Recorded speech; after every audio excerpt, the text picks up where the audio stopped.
Come out. We're all gonna sit and have coffee together. I'm fine, thank you. What, you don't like me now? What? I'm just teasing you. Come on, you're one of us, and I'm sure you're tired too. I'll come back and help you with the dishes after we're done. I'm sure I won't be the only one either. We're gonna stick together, right? I guess so. Come on, I'll get your coffee even. I'd rather get it myself. I'm a little picky with my coffee. Oh yeah? How so? I prefer a good cappuccino instead. We have a nice espresso machine here. Oh, like the one you made for me at my interview. That was really good. Oh, thank you. A cappuccino is steamed milk and espresso. It's a delicate balance. Balance.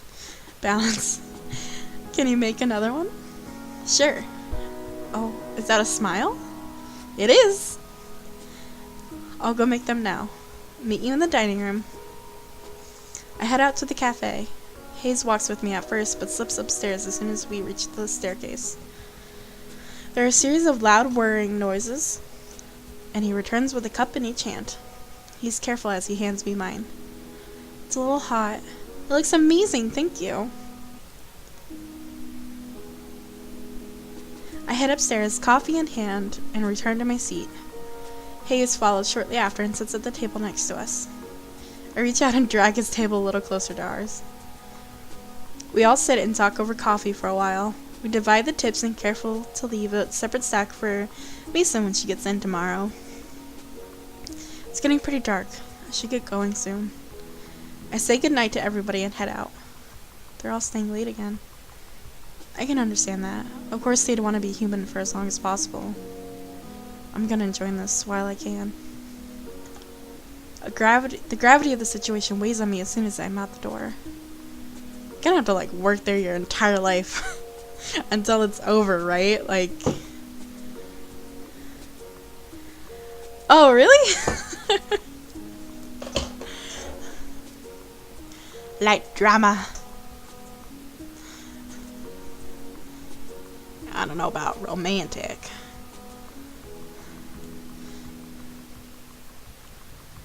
I actually have been kind of interested in that kind of stuff before, but I've never really like given it a ton of thought, just because I want to be an art therapist. So I'm pretty bullheaded about that. Or tunnel vision, I guess. But yeah, maybe someday. I don't even know how I would get into that, but thank you. It's very sweet. What the hell am I gonna do once I start turning into a cat? How could I explain that? Nobody would believe me. Art therapy. Okay. An art therapist is basically a therapist who uses the creative process of art to, as a therapeutic,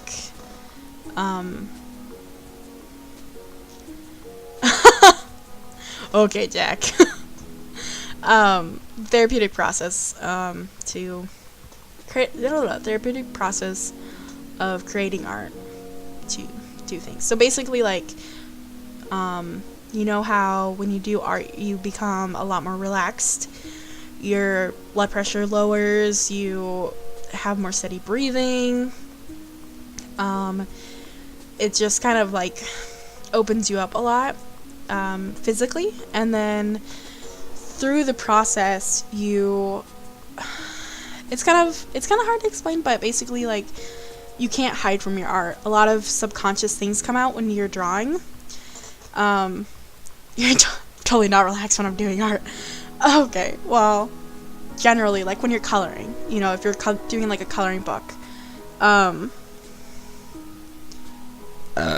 my god, I'm so sorry. When you're doing like a coloring book, you know, you're so chill.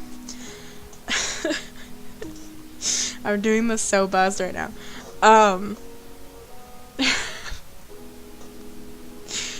Yeah, so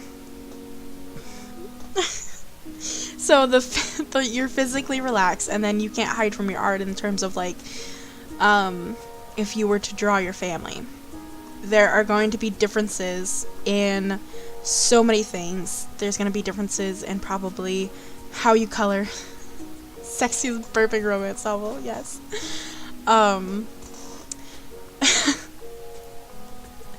There's going to be differences in how you shade someone. There's going to be differences in the line width, how you talk about and how you explain who is who and what words you use.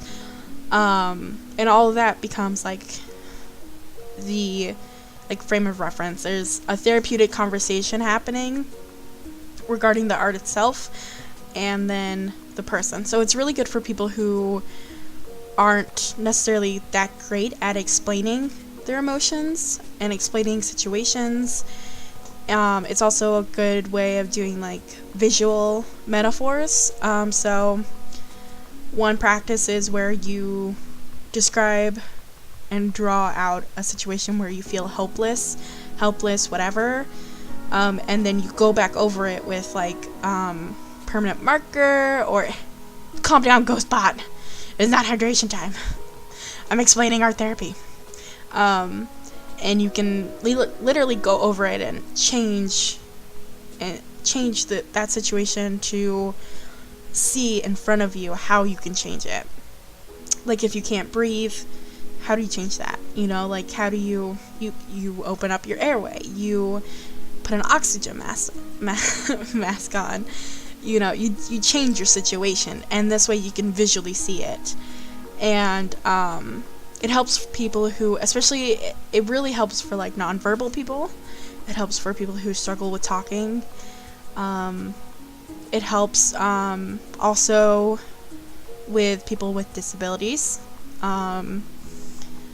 especially people who might have like motor problems, because it's also working those muscles that they might not normally work.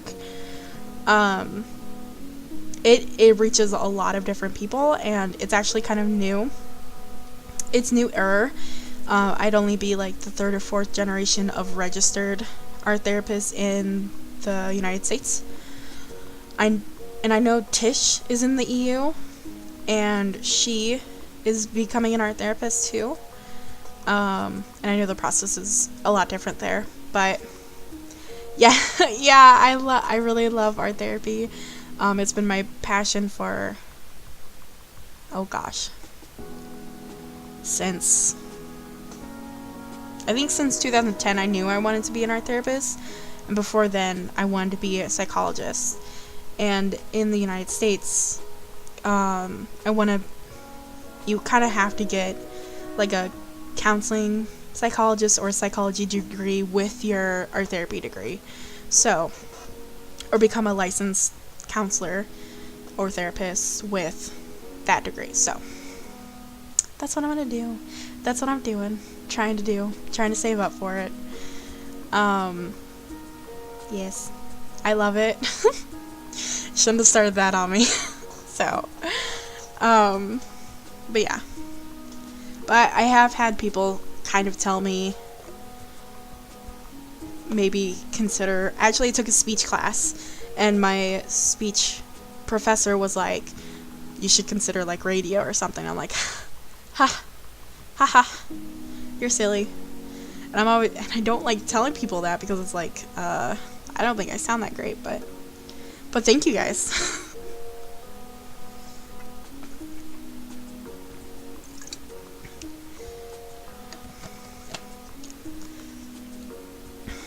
Okay.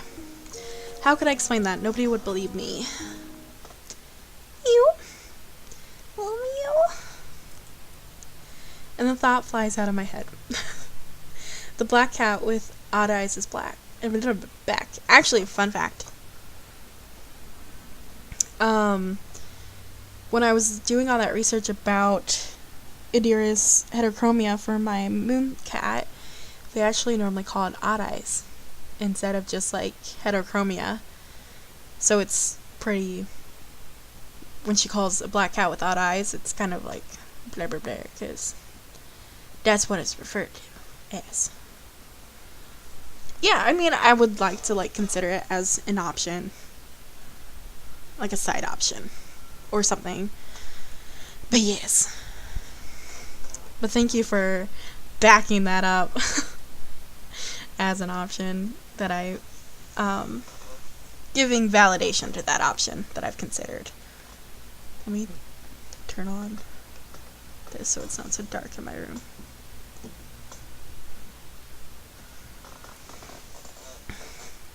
Making Art Therapy Radio. Maybe. It sits in the middle of the road. Something dangles from its mouth, but I can't tell what. Quit it, Graves. I know that's you. Black cat stares at me impassively. Playing dumb isn't gonna work. The black cat flops onto the pavement and sprays out at like now you've said something and now I can't talk, so thanks. The black cat flops onto the pavement and splays out its legs. It's not even looking at me. Maybe I'm off on this hot tip after all. I guess sometimes a cat is just a cat. Everything's getting to me. All the more reason to go home and get some sleep. I'm almost home now. I should figure out what I'm gonna do for dinner. Hey! Ah! Something just hit my back. What is that cat doing? Get it off, get it off, get it off! Wait, it's gone? I see the black cat at my feet. What the hell? Damn it, Graves? I don't care if this cat is Graves or not. Calling it until I'm proven wrong. Meow. Meow. Oh!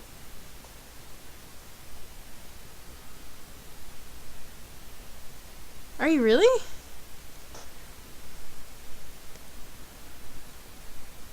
The black cat trots off somewhere. What's your native language then? Czech? I'm guessing. Is it just me or did that sound like someone saying the word meow? Worse than that, sounded kind of smug. Graves! Maybe it's not him. Maybe I just smell like cat and track other cats now. I better get home before I'm jumped by more strays. I run the rest of the way home and slam the door behind me. I can't take this. If my hair wasn't already white, I'd be turning that way. You're late. Who said that? I look down. Mochi's fat face is looking up at me. Oh no. No. No. I'm not doing this. I dump some kibble and Mochi's bowl, then go to my room and close the door behind me. I shamble into my... I've never heard that before. Shamble. I've heard it before, but I haven't, heard it used in the sentence. Oh, splayed and astute. Oh, yeah. Didn't Graves have some pink paper? Yeah, it looked like, those paper talismans, I think. Yeah, it looked like a paper talisman. And when I bundle up my hoodie, I feel a firm, squarish bulge in the pocket.